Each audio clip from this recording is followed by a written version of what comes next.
நீலகிரி மாவட்டம் உதகையை அடுத்துள்ள முள்ளிக்குறை பகுதியில் இயங்கி வரும் அன்பு அறிவு அறக்கட்டளை ஆதரவற்றோர் இல்லத்தில் மத நல்லிணக்கத்தை வலியுறுத்தி கிறிஸ்துமஸ் விழா மாவட்ட காவல்துறை கண்காணிப்பாளர் NS நிசா தலைமையில் வெகு விமர்சையாக குழந்தைகளுடன் கேக் வெட்டி கொண்டாடப்பட்டது.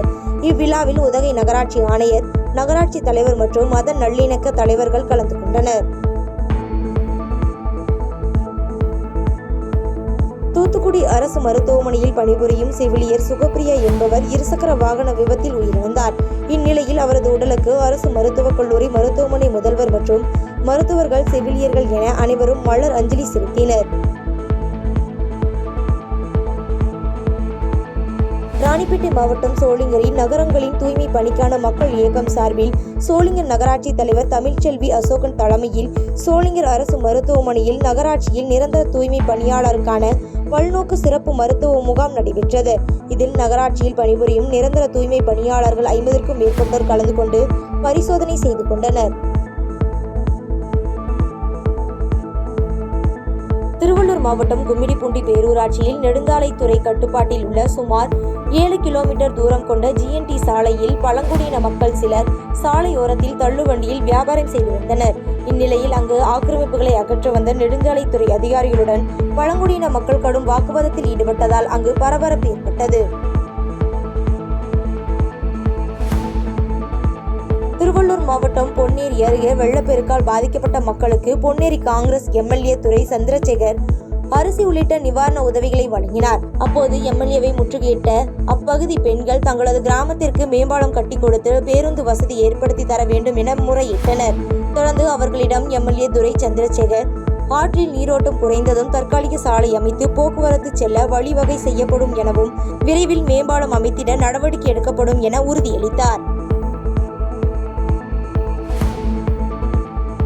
செங்கல்பட்டு மாவட்டம் கல்பாக்கம் அடுத்த சதுரங்கப்பட்டினத்தில் இயங்கி வரும் அரசு மதுபான கடையில் நள்ளிரவில் 4 சிறுவர்கள் கடையின் பக்கவாட்டு சுவற்றை துளையிட்டு உள்ளே நுழைந்து 3 மதுபான பாட்டில்கள் மற்றும் கள்ளாப்பெட்டியில் இருந்த 2000 ரூபாய் ரொக்கப்பணத்தை திருடிச் சென்றுள்ளனர்.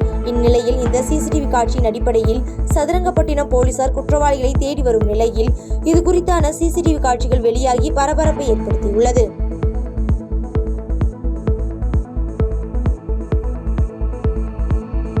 செங்கல்பட்டு மாவட்டம் செய்யூர் வடக்கு வீதியில் உள்ள கைலாசநாதர் திருக்கோயிலுக்கு சொந்தமான சுமார் 3 கோடி ரூபாய் மதிப்பீட்டில் உள்ள நிலத்தை திமுக ஆதரவாளர்கள் ஆக்கிரமிப்பு செய்துள்ளதாக புகார் எழுந்துள்ளது. மேலும் இதுகுறித்து சம்பந்தப்பட்ட இந்து சமய அறநிலைத்துறை அதிகாரிகள் மற்றும் தமிழக அரசு ஆக்கிரமிப்பு பிடியை நீக்கி கோவிலை புதுப்பித்து பொதுமக்கள் பயன்பாட்டிற்கு கொண்டு வர வேண்டும் என அப்பகுதி சமூக ஆர்வலர்கள், பொதுமக்கள், சிவனடியார்கள் என கோரிக்கை வைத்து செய்தியாளர்களிடம் பேட்டியளித்துள்ளனர். கிராமத்தில் வடக்கு வீதியில் அமைந்துள்ள சிவானந்தவல்லி அம்பிகா சமேத கைலாசநாதர் ஆலயம் 1000 ஆண்டுகளுக்கு முற்பட்ட திருக்கோவில். இந்த கோவிலின் சிறப்பு அக்னிஸ்தலமாகும். இங்கு உள்ள நந்தி தேவர்கள் அனைவரும் வடக்கு நோக்கி இங்கிருந்து கைலாயத்தையே பார்ப்பார்கள்.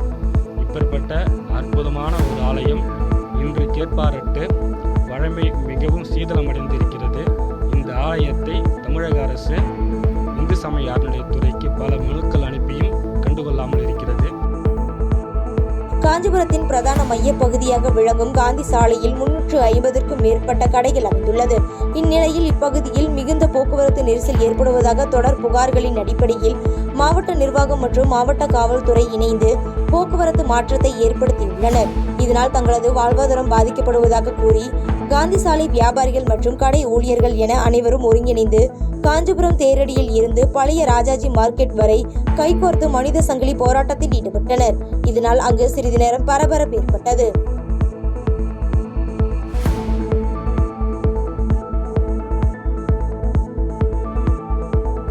காஞ்சிபுரம் மாவட்ட ஆட்சியர் அலுவலகம் அருகே உள்ள காவலன் கேட் பகுதியில் 11 கிராம ஊராட்சியை சேர்ந்த பொதுமக்கள் தமிழ்நாடு விவசாயிகள் சங்கத்துடன் இணைந்து ஆர்ப்பாட்டத்தில் ஈடுபட்டதால் பரபரப்பு ஏற்பட்டது.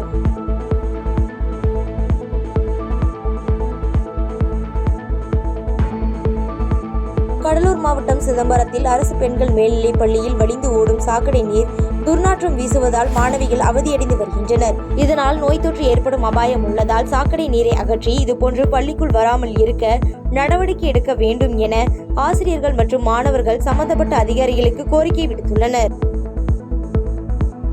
செய்பவரை கண்டால் நாம் பயங்கொள்ளலாகாது பாப்பா. மோதி மிதித்து விடு பாப்பா, அவர் முகத்தில் உமிழ்ந்து விடு பாப்பா. அண்மை செய்திகளை உடனுக்குடன் தெரிந்து கொள்ள இணைந்திருங்கள் இயம்நாடு தொலைக்காட்சியுடன்.